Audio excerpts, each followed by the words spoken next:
So good morning, everyone. Thank you for the invitation to talk at the conference today. So my name is Malcolm Brodlie. I work as a clinical academic in paediatric respiratory medicine in Newcastle. As you can see by the backdrop, it's sometimes sunny in Newcastle, but not that often. And I'm really talking today because one of my roles is director of the Northeast NIHR Integrated Academic Training Programme. And the title of the talk, which I hope will last about 20 minutes, is thinking about the next steps beyond being an academic foundation programme doctor. So what I'm planning to cover is, first of all, probably asking you guys some questions as to why would you want to do academic medicine? Talk about some of the options if that is what you want to do. Perhaps spend more time then specifically talking about the NIHR Integrated Academic Training Pathway, and specifically what's most relevant to people at your stage is the academic clinical fellow stage. So the next step would be to be an ACF. I thought it was important to talk a little bit about steps towards the end of being an ACF around doing a PhD and trying to get external fellowships to fund doing a PhD. And then finally, just briefly, I'll talk about the next steps after that even. So why bother with research or academic medicine is a really important question. Hopefully, because you're tuning in to listen to this today on a Saturday, you're actually quite motivated around that question.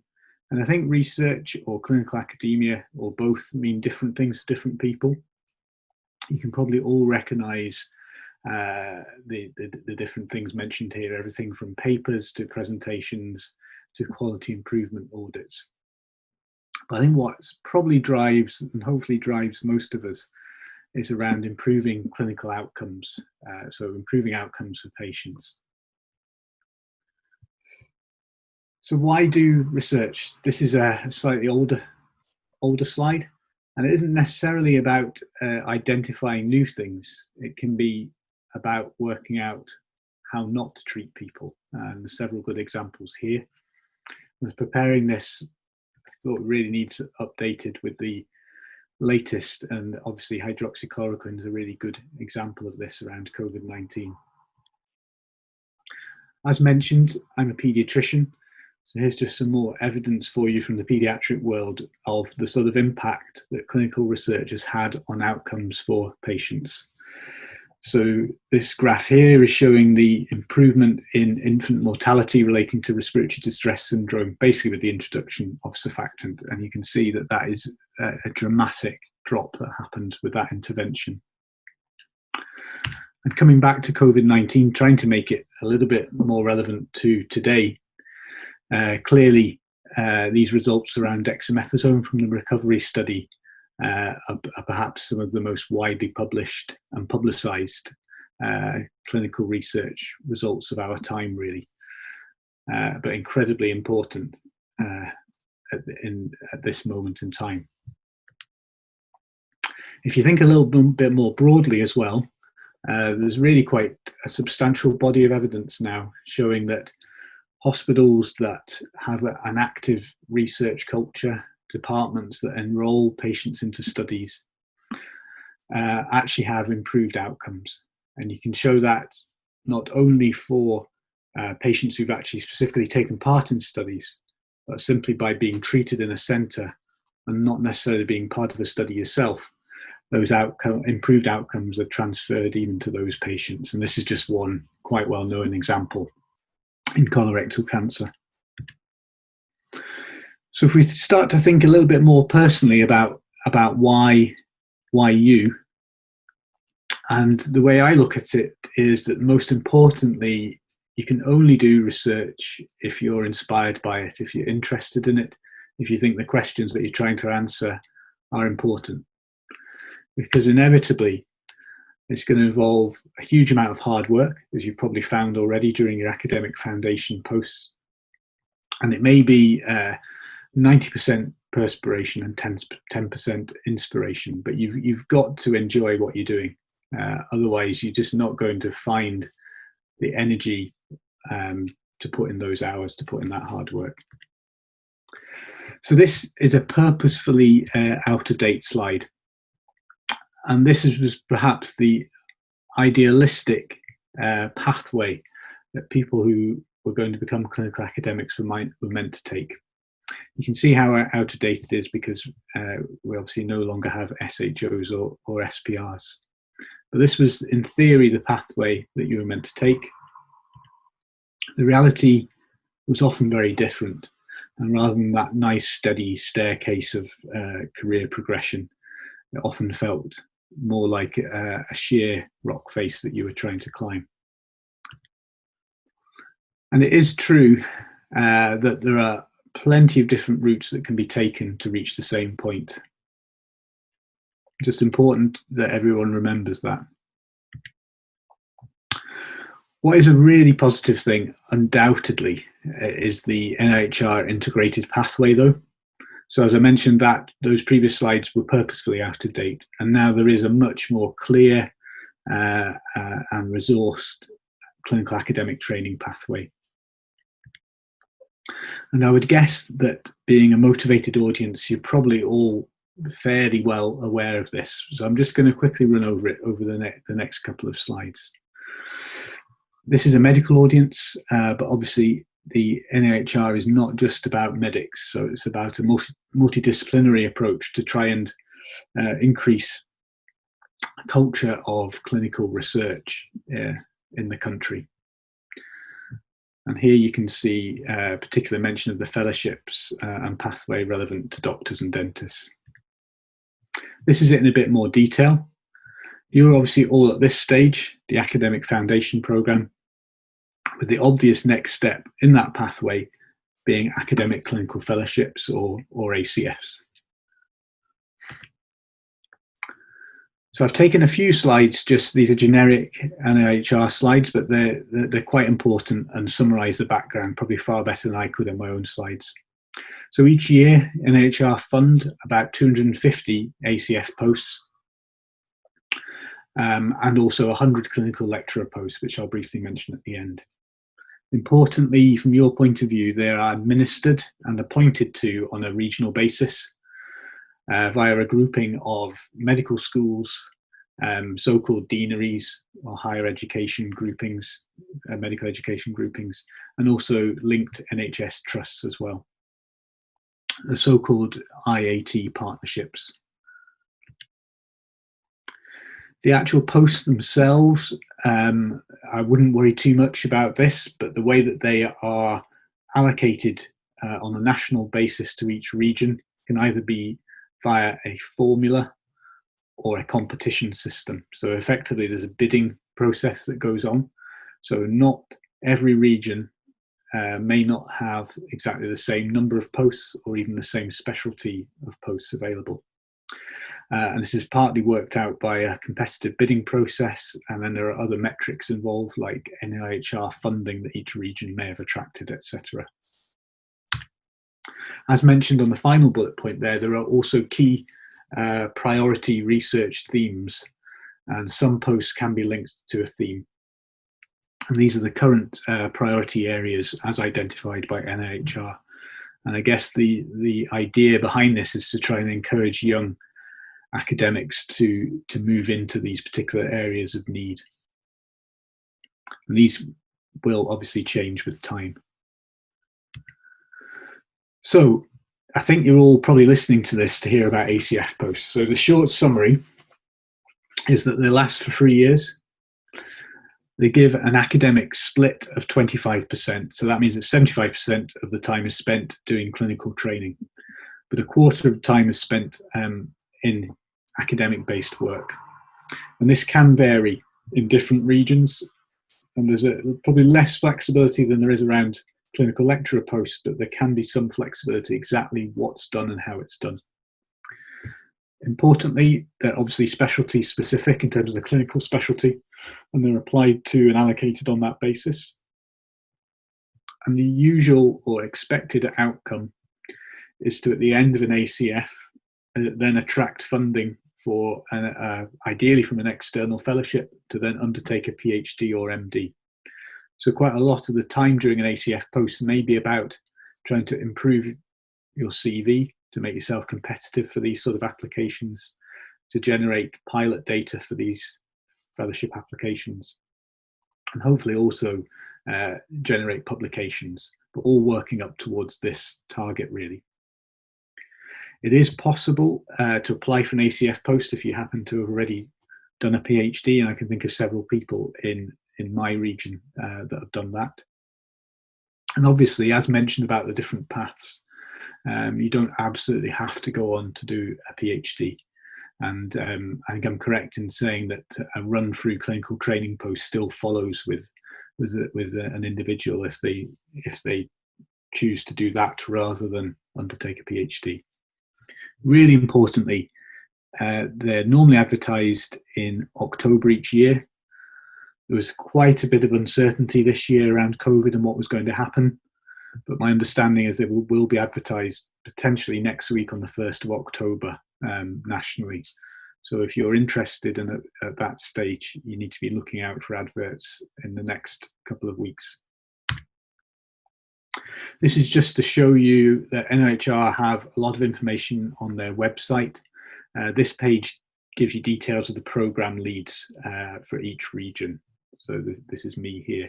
And that also reminds me to say, the next couple of slides I've taken from my colleague, John Sayer, and they talk a little bit specifically about the ACF program in the Northeast, but are relevant to most other programs as well.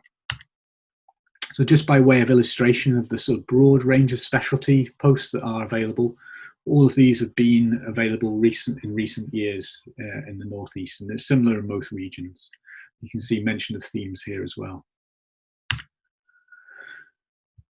And in all regions, there's some form of teaching attached to being an ACF as well. So for example, in the Northeast, there's a program that leads to the award of a postgraduate certificate in clinical research. And this is regarded as something that has to be done.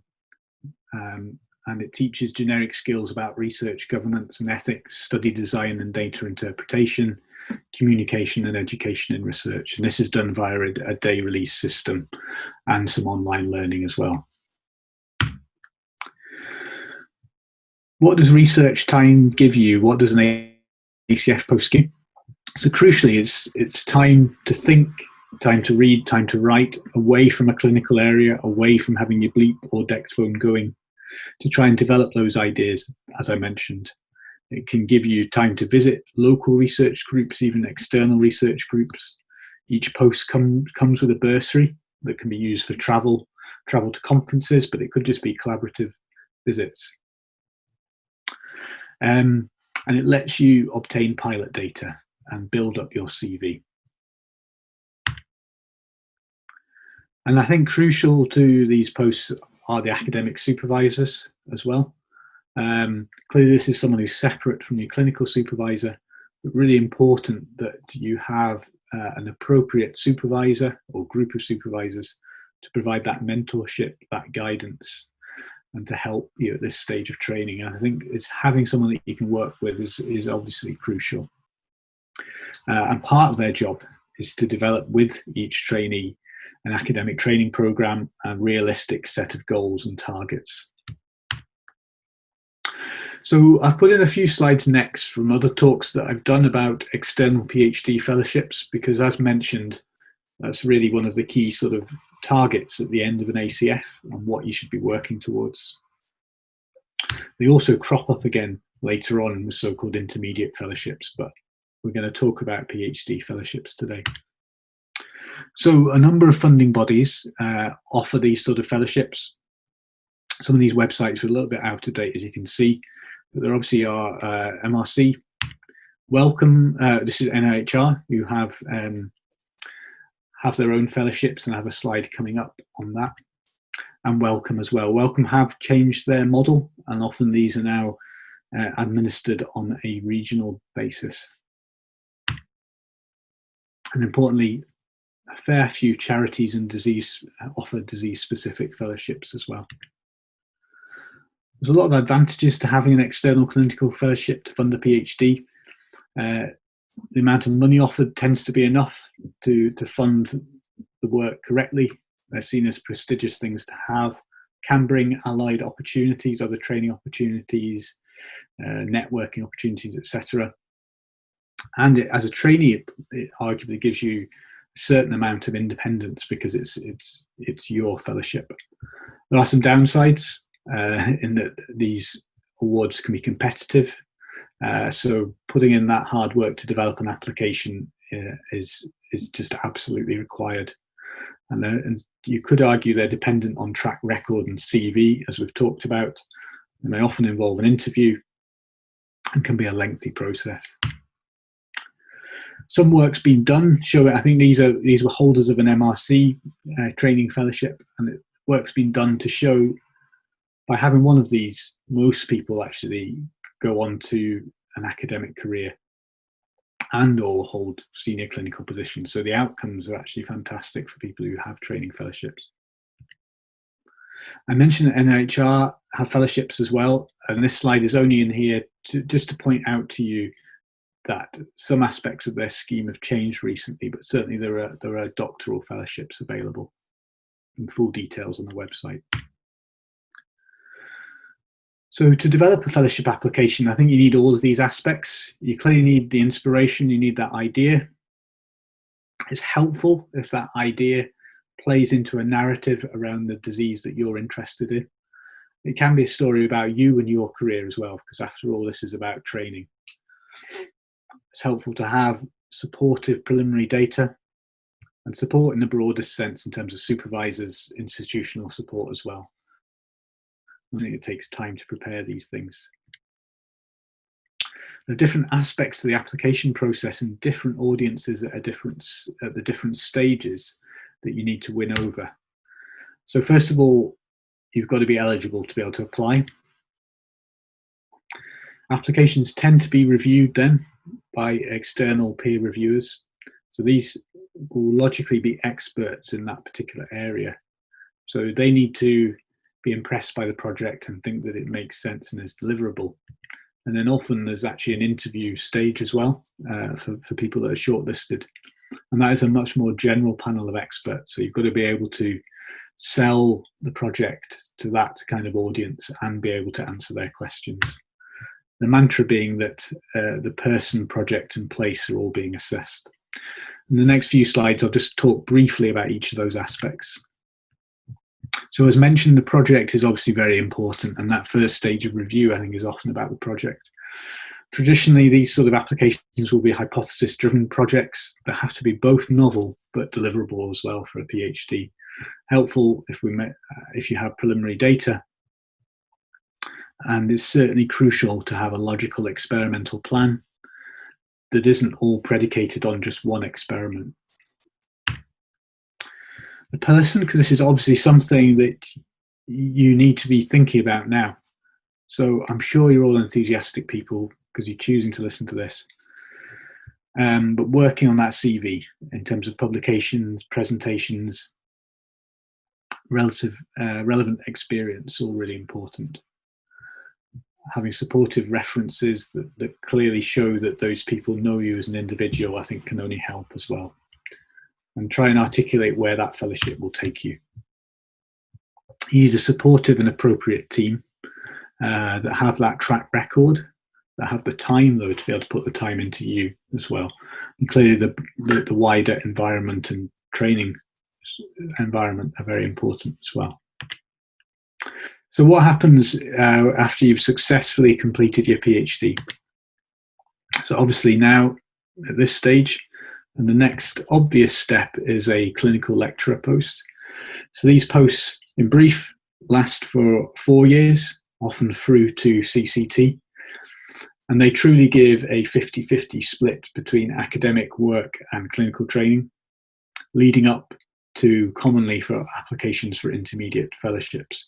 And CL posts give genuine flexibility about how that time is spent. So just to summarize, hopefully, what I've gone through, perhaps really and most importantly, choose to do what you enjoy. Inevitably, it's going to be hard work and you have to persevere with it. I would strongly recommend a career as a clinical academic though, because I think that the pros outweigh the cons. So the advantages being that independence, that it can be enjoyable, stimulating and flexible. Inevitably it's hard work, and there is a balance there with clinical work, with family life, for example, but it's possible to achieve that balance. I should acknowledge, as I mentioned, John Sayer and NIHR for some of those slides. I think there's a chance to ask questions as part of the panel. Also would be happy for anyone to contact me, especially if you may be interested in applying for ACF posts in the North East. Thank you for listening.